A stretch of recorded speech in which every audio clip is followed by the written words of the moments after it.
Maktoum Prod. N'oubliez pas de vous abonner et activer la cloche de notification. يا همة الشيخ احضري لنا بهذا المحضر ولتعطفي بنظرة أنال بها وطري. السلام عليكم ورحمة الله تعالى وبركاته.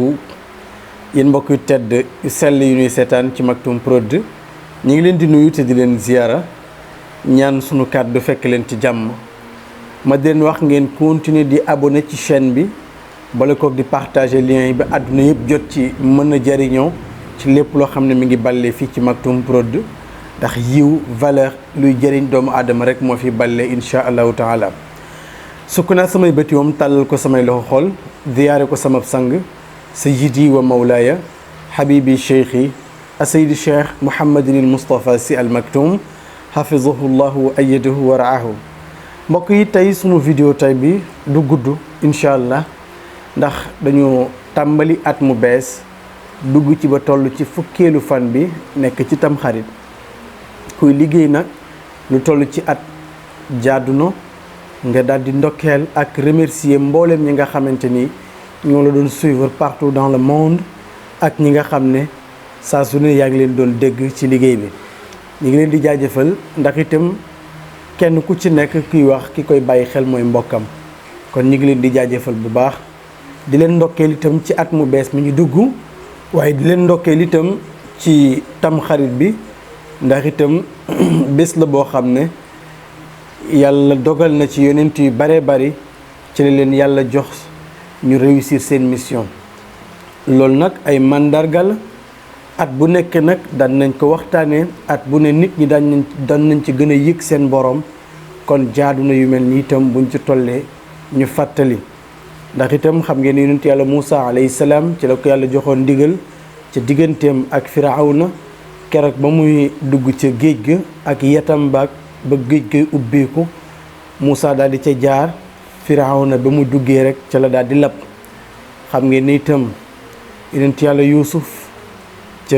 teen ba xam ngeen ni itam Yunusa moom itam ca jën wa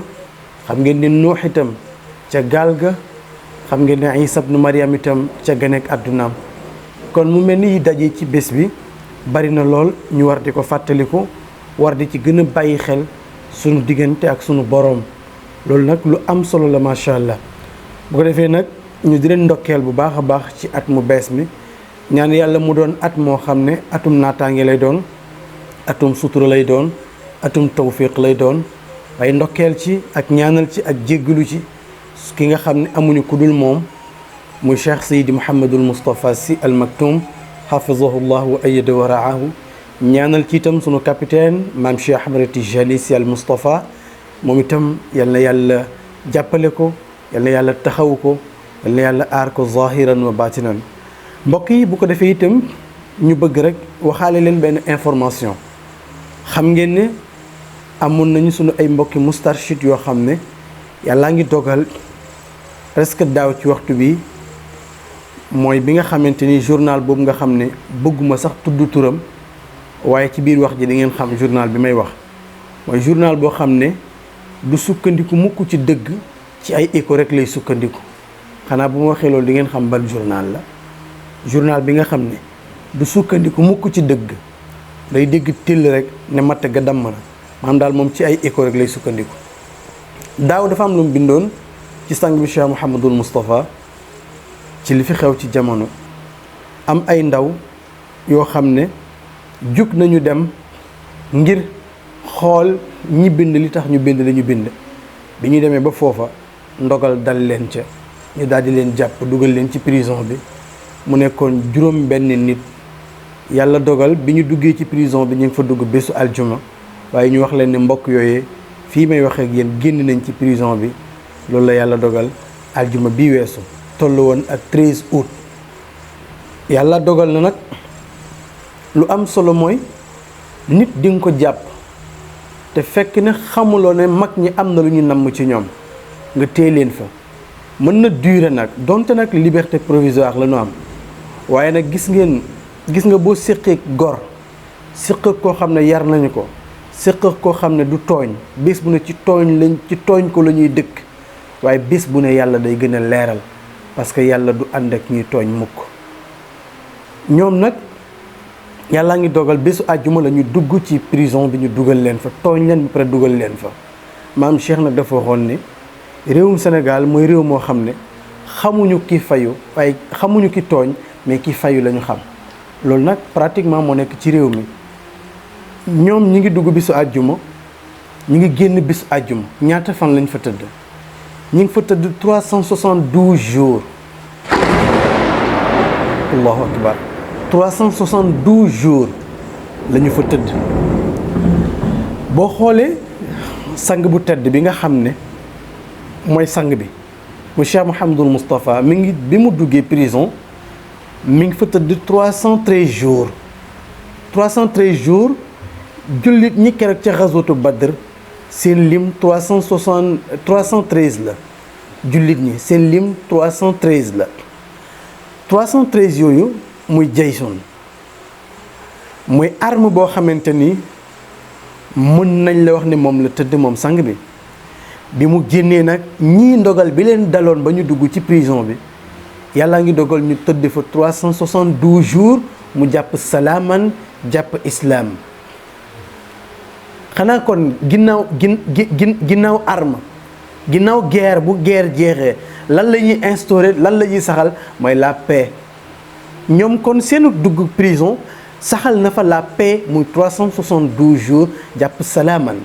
kon du hasard di nga jàpp nit sax téye ko benn temps bi ñu bari dinañu dox ndeysaan macha allah ak seen yéene pour ñu génn, waaye fekk ne dogalu yàlla ba am na lu yàlla namm fekk jotul lekk loola du sotti.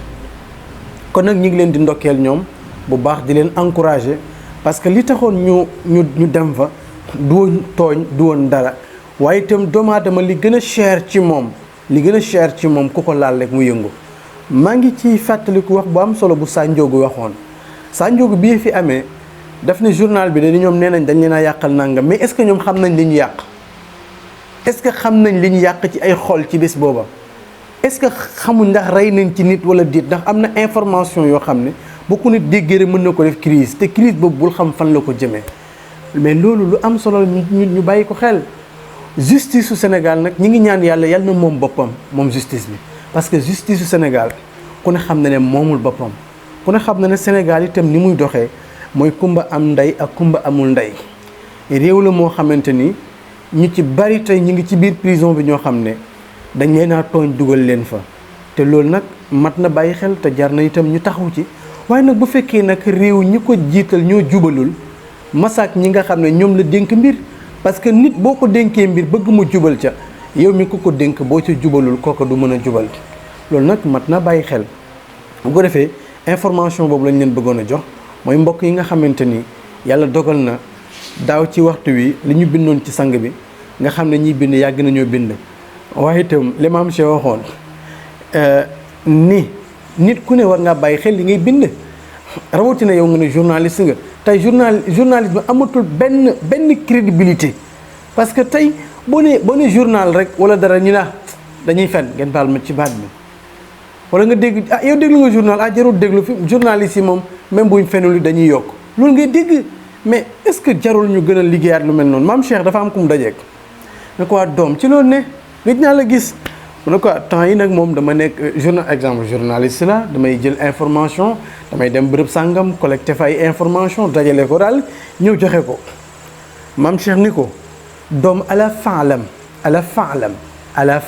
bi anna toxal xabaara bi mislika la yaliqu kafakaara. allahu akbar. ne ko doom xamal ni ku mel ni yow wër di joxe information du sa cër, te du la jural lu dul alkande. mais mu ne ko sax ndeysaan fa dans abna hada al asri laysu bi ahli al ilmi bal xaadu bagaara. bàyyil ma nitu jamono ñi jaruñu dara, tekkiwuñ dara, ay bagaareur rek la ñu.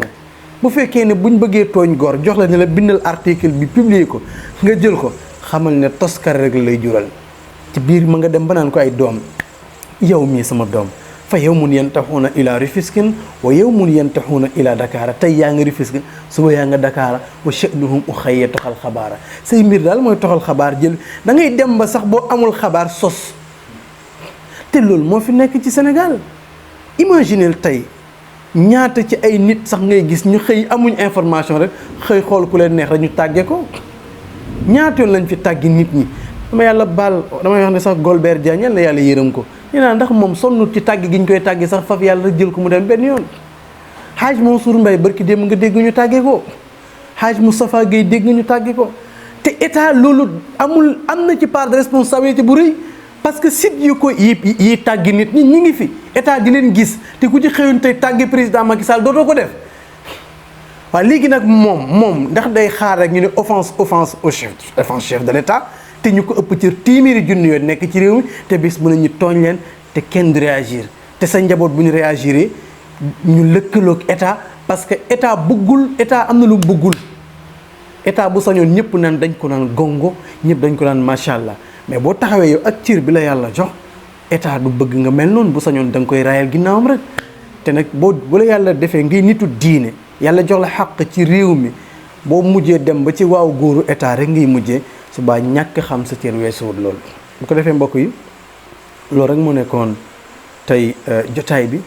waaye may wax yéen ñi nga xam ne yéen a may suivre te ay kilifa diine bàyyi leen xel ci la maam Cheikh waxoon maam Cheikh dafa waxoon ne